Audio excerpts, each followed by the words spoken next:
So thank you very much, Hannes, for that fine presentation. And as someone who founded a small think tank called the Center for Renewal of Culture, I'm more than pleased by the way you finished your lecture. So it's clear that there is this wide understanding that culture really, in the end, is what counts. We take economics seriously, and we must. But in the end, it's culture that determines the fate of our nations, and we must restate this over and over again. So thank you to all the speakers. We've decided to continue with the discussion immediately now after the presentations, and we want to conclude by 5:30 roughly. So I'll open the floor now for questions. Robin, yes. Okay, well, is that all right? That was a fascinating series of presentations. I wanted to talk a little about Mario's, I have to wait for this one, about Mario's presentation. First of all, it's very good to hear what you said, because there's no room for complacency among conservatives, none at all. We have lost more ground since Thatcher and Reagan than was ever lost, in my view, in the 60s and 70s. And this is because you can lose a lot of ground economically and make it up. But losing ground culturally and socially is very difficult, if not impossible, to make up. I wanted, apart from saying that, to make two other observations. One, which may sound pedantic, but actually, despite it coming from me, isn't. And that is that the idea of Burkean conservatism seems to me to be sometimes caricatured. We must remember that Edmund Burke was really not a conservative, and I'm not making the point about whatever he called himself a Whig, but that's not the matter. The point is that what he was advocating was counter-revolution. And if you read, he became a so-called conservative because of his reflections on the revolution in France, which is a counter-revolutionary book. And if you read his letters on a regicide peace, which we should certainly read, you will find that he was frenetic and a fanatical counter-revolutionary. He disapproved of the British government making any settlement whatsoever which accepted the killing of the French king, which basically legitimized the killing of the French king. So really, I think that Burke is a very good model for what I think we now need, which is, I suggested, I don't think it is a revolution. This seems to me to be a wrong word. I'm not sure about disruption. I'll come to that. I think what we need is counter-revolution. And counter-revolution is a different concept. Of course, sometimes it has been military. But as I said, not entirely joking, I really am not talking about some kind of armed counter-revolution, but that in our minds, we must be actually trying to win back, to make fundamental changes in the situation. And that is the mentality we have to have. I would, though, and I don't think it's just my years or Anglo-Saxon timidity, though it may be a little, I really would caution against any kind of civil indiscipline and this sort of thing. This seems to me to be the stuff for children and leftists. And I also, perhaps again through reading enough about the history of this country, I'm very suspicious that any kind of direct action is always used by agents provocateurs on the left in order to discredit us. Those are my thoughts. You want to respond, Mario? You want to say? Sure, very, very, very briefly. Thank you, Robin. Point well taken. You're right. There's a caricature of Burke that so many conservatives use. Yes, we can hear you. Yeah, I think it's, point well taken. And of course, in my mind, and I didn't express this, Burke is often contrasted with de Maistre or Donoso Cortez, who are truly counter-revolutionaries of the kind that most people think of. But thank you for clarifying. On the latter point, yes, the civil disobedience, it's an uncomfortable, you said immature, yes. But what's amazing, what's astonished me is how many serious and let's say waspy scholars in the US have been advocating this, like Charles Murray and others. It's been growing and spreading. I'm not sure they're sliding into immaturity. I think they're maybe at wit's end and just looking for alternatives, even alternatives that we long ago discarded. Anyway, thank you. That's all I have to say, I think. Go ahead, John. I'm interested, on this very topic, I'm interested to know what in practical terms a counter-revolutionary response would be. That is to say, presumably, at what stage in our political evolution in Western society do we want to return? I presume we don't want to return to the ancien regime. So I tend to think we want to return to what seemed to be, well, I would say two periods. One is the period which Western Europe and America enjoyed after the war, what the French called the 30 glorious years, and which was, I would say, a moderate liberal democracy in which the non-elected institutions were humble towards elected and accountable institutions. The strength of support for democracy as an idea permeated most people in the official classes and throughout the country, in the Western European countries. It was also longed for, I think, in Eastern and Central Europe, and accompanied by a sense of betrayal, of course. So I presume that is what we would want to go back to, I mean, with all its faults and inadequacies. And I don't think such a state of affairs can be achieved by methods which are not themselves essentially those of democracy and reform. They would amount to restoration rather than revolution. And that is what I tend to think is the best course for conservatives to take. About the atmosphere in America at the moment, I would say Mario is quite right that there are intellectuals who are talking on both sides about direct action and revolution and so on, and rebellion and resistance, which was the motto of the Democrat Party and its intellectual allies in the Trump years. I have to say, I myself felt about these twin hysterias as I thought of them, about what Peter Vierek said in the 1950s about McCarthyism and the intellectual left response to McCarthyism. He said once, "I am against hysteria. I am also against hysteria about hysteria." And I think that's, in a sense, I would like, as far as possible, to keep the temperature of the conversation reasonably moderate, because I think we can't achieve anything. We can't achieve the restoration we might want unless we retain the support of the great mass of people in society, or at least their perception that we are reasonable people and are not aiming at any form of repressive government. Next question. Can I? Yes, Hannes, sure. I would like to make one point about Edmund Burke, and it is that he was a Whig, not a Tory.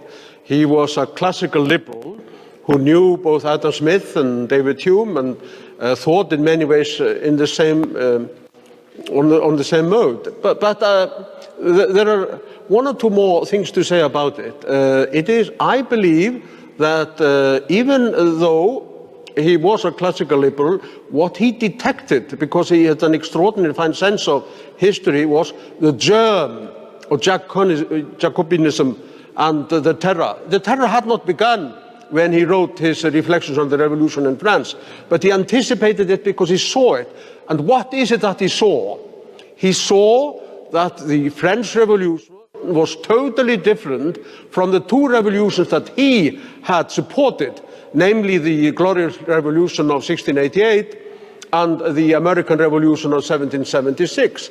And what was the great difference between those two revolutions, the British and the American revolutions, and the French Revolution? It was that the British and the American revolutions were made in order to preserve and extend existing liberties. So they were basically conservative revolutions, whereas the French Revolution, as it developed, became an attempt to reconstruct society according to some absurd theory dreamed up by a fantasist like Rousseau. So this is a crucial difference between the two. Then finally, what kind of society would we like? Do we want to return to the past? Of course not.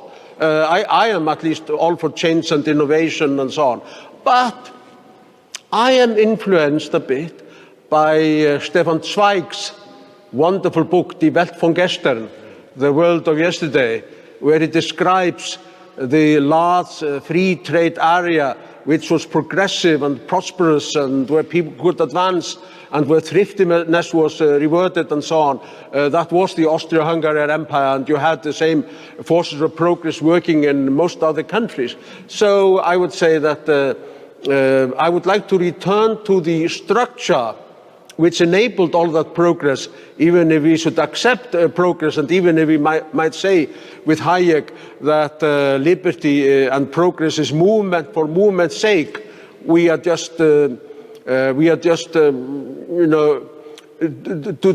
We have to be free. That's our identity. That's our lot. That's our destiny.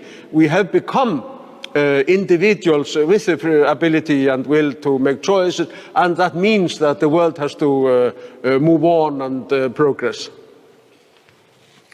Stephen, could I add something? Yes, sure. Is that okay with you? Sure. Sorry, I'm just thinking about what John just said about keeping the temperature low and preferring moderate approaches. I understand this perfectly. The problem is the other side doesn't believe in those approaches. And we've been acting as gentlemen and ladies and trying to be fair for decades, and it's just gotten worse. And they've used that gentleness, if you will, against us. And we keep getting pushed into corners. And at some point, even the most cowardly creature will get to that point where it will turn around and begin to fight back. And so I agree with you. I'm not calling for direct action and anything like that, but the times, that was my point with the whole 9-page memo that I mentioned. I love the Jeb Bush approach. He's from an old family, exactly the kind of candidate that I would have loved many years ago. But he would have achieved far less than Trump did. But I saw Trump as this vulgar, crass, crude character, kind of a torpedo that we needed to send into the White House, into the heart of the deep state, to shake things up. And unfortunately, I think that's where a lot of us are, pushed into a corner and now turning into honey badgers, revealing our fangs. Can I come back on this? You listed a long list of things in your original talk, Mario, which we had lost. We'd lost the battle of gay marriage, we'd lost this, that, and the other. Well, I would say one of the things we lost was elections. And we had won the elections in 92 and 96, or in 2010 and 2008 and 2014. Well, we wouldn't have had some of the changes, which included appointments to the Supreme Court and so on, that we had. Now, I'm not saying democracy is a cure-all for anything, for everything. I don't think that. But I do think winning elections is absolutely key to determining policy and future in Western democracies. It's not the only thing. And unfortunately, as we all agree, one of the developments which has happened since the end of the Cold War is that democratic parliaments and congresses decide fewer and fewer things, which are decided instead by the courts, by semi-independent bureaucracies, by international treaties, which have been reinterpreted in fantastic directions by the international courts, and by the enforcement agencies of the United Nations, which come into countries now and tell them that they've got to change their budgetary policy, and they've got to change all kinds of things. So I do think that first, the major thing we have to do is to win elections, and the second major thing we have to do is, when we win them, that we restore the authority of democracy and democratic assemblies over bodies which were created to restrain democracy, but are now employed by themselves to correct democracy and to legislate in ways which the parliaments would never be able to do. Now, I don't say that's the answer to everything, as I say, but I think it's a key, because when we did win elections in 1980 and 1984, 1979 in England, and another 3 elections, 4, we won the Cold War, and we decisively changed policies internationally. By the way, we don't like the results of some of those changes, like the removal of trade barriers. I do in general, but some don't, and I think obviously Hannes does too. And I think by and large, those changes were enormously beneficial to the world.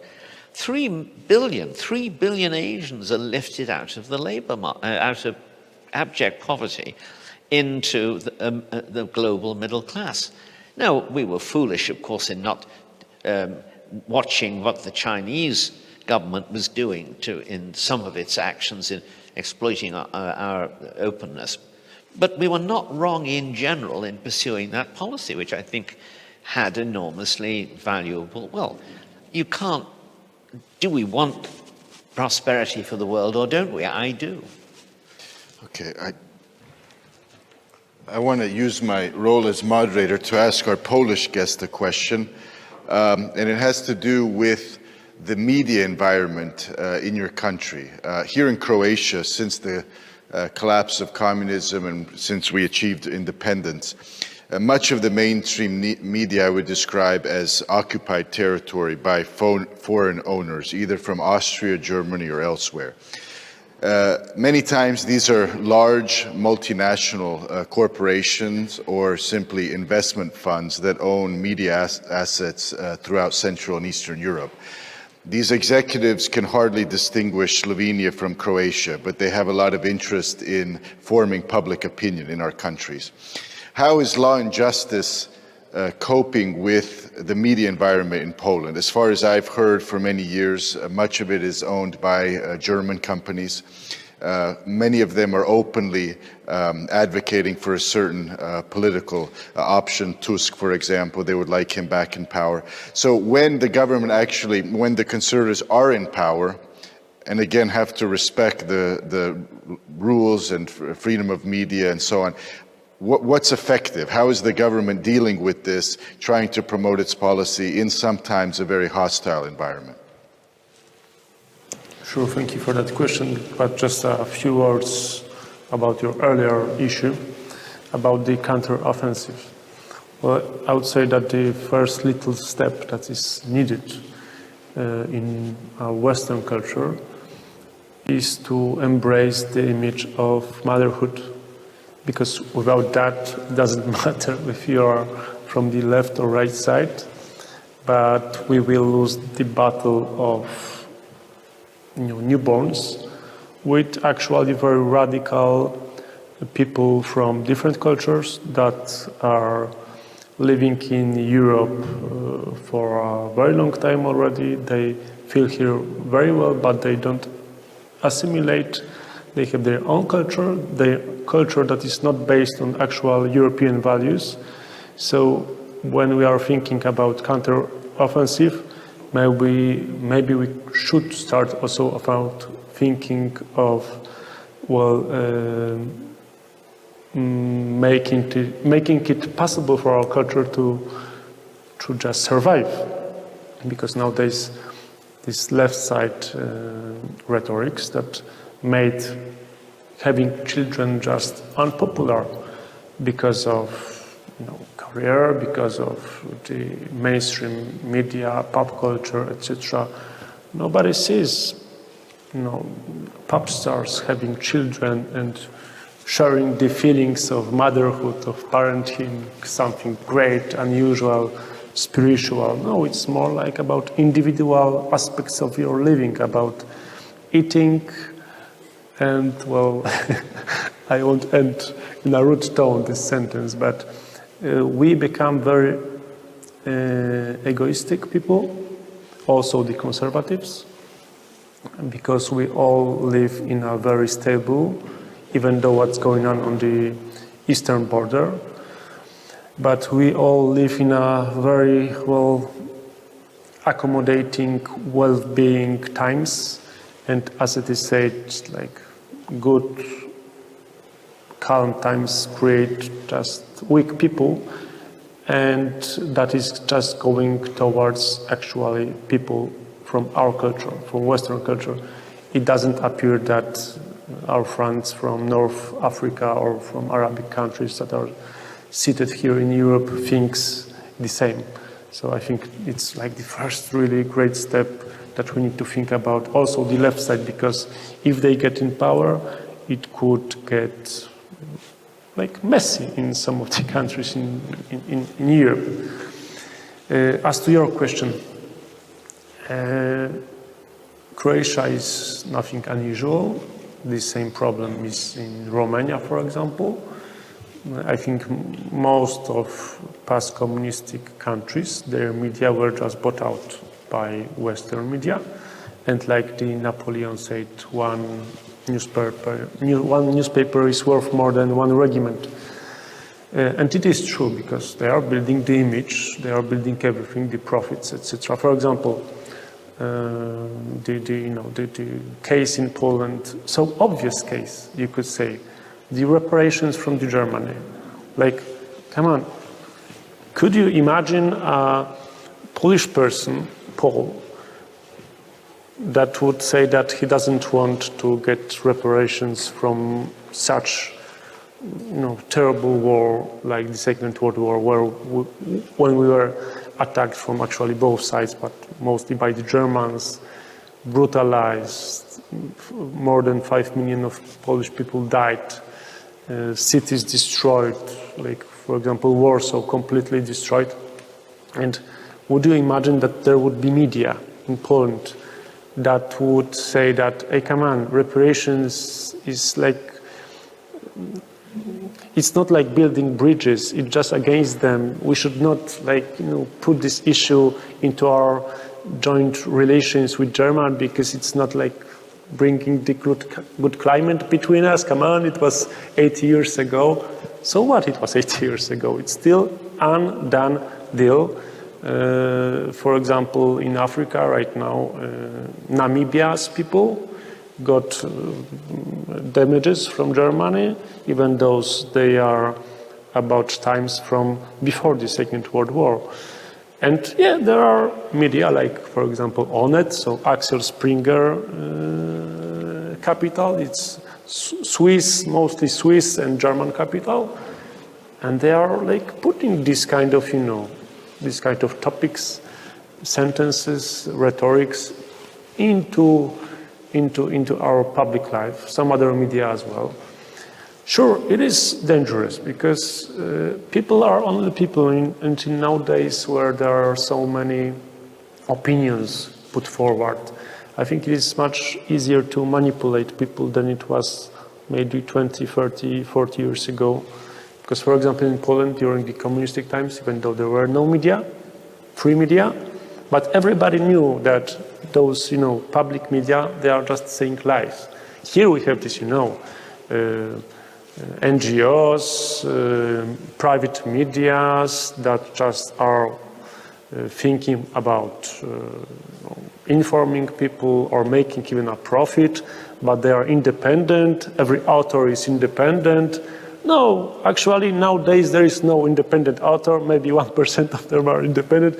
Many of them, most of them are are bought out by putting commercials inside and from different stocks of money, just to create that or other kind of agenda. And Germans are, I think, the best in that. And when we see the flow of money inside Eastern Europe to German bought out newspapers, televisions, well, they are not doing it for free. They are doing it to create a specific perspective towards the, well, all issues that we could imagine. So yeah, it is a problem. We deal with it quite successfully because we just bought out the biggest German local newspaper, like this whole web of local newspapers called Polska Press. It was a German company, and our national company, Orlen, the biggest oil company or energy company in Middle Europe, bought it out and just started to create more like Polish national point of view towards different topics. So first of all, you need to have, I think, capital, because, well, we need to say it sadly, but Eastern Europe countries, Middle Europe countries, are not so influential in European Union, even though, for example, in Poland, we wanted to implement press law concerning changing the ownership of capital to mix it more with different owners, that it shouldn't be in one hand, too much of the media in one hand. And when we are pushing it through our parliament, where there was, there were those great speeches of Verhofstadt or all the officials from the left or EPP in the European Union, saying that we are breaking the rule of law and that that kind of activity of ours cannot be recognized and that we are risking the funds from European Union, etc. So we decided to lay down with the bill and just bought out some of the newspapers, but we had the capital. Not every European Union country, I don't know how it's with Croatia, but not all countries can afford just that kind of trade, and still the other side needs to want to sell. So double standards, that is another key point of, I think, thinking about future of Europe, is something that we need to deal about, and hopefully as I said before, the winning of conservatism in Italy, so the third biggest economy in European Union, will help us find the balance. Yeah. But there are also good things happening. I've heard that actually Euronews, that were earlier mainly in the ownership of France and Belgium, I think, they are right now controlled by Portugal. Company that is actually linked to some Hungarian friends. So the diversification is starting also in this industry, in this branch. So if you need support in that, if you are looking for how to do it or what kind of dangers are on the road to just change the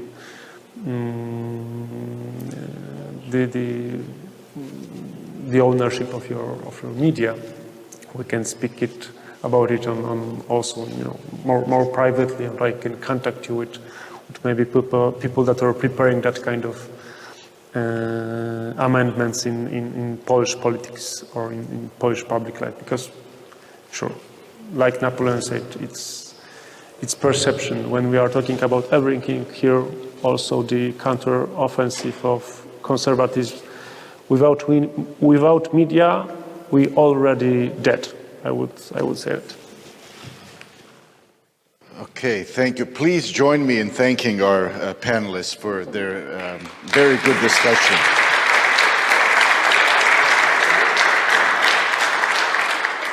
So we're very pleased to end on that note, and thank you all again for agreeing to join us. We'll adjourn now, so we're finished with the second day. Tomorrow is day 3, just half a day, so please be here on time. We just have the morning session on economic freedom, which begins at 9:30, so make sure you're finished with breakfast on time so we can resume, and until then we're adjourned. Enjoy your evening.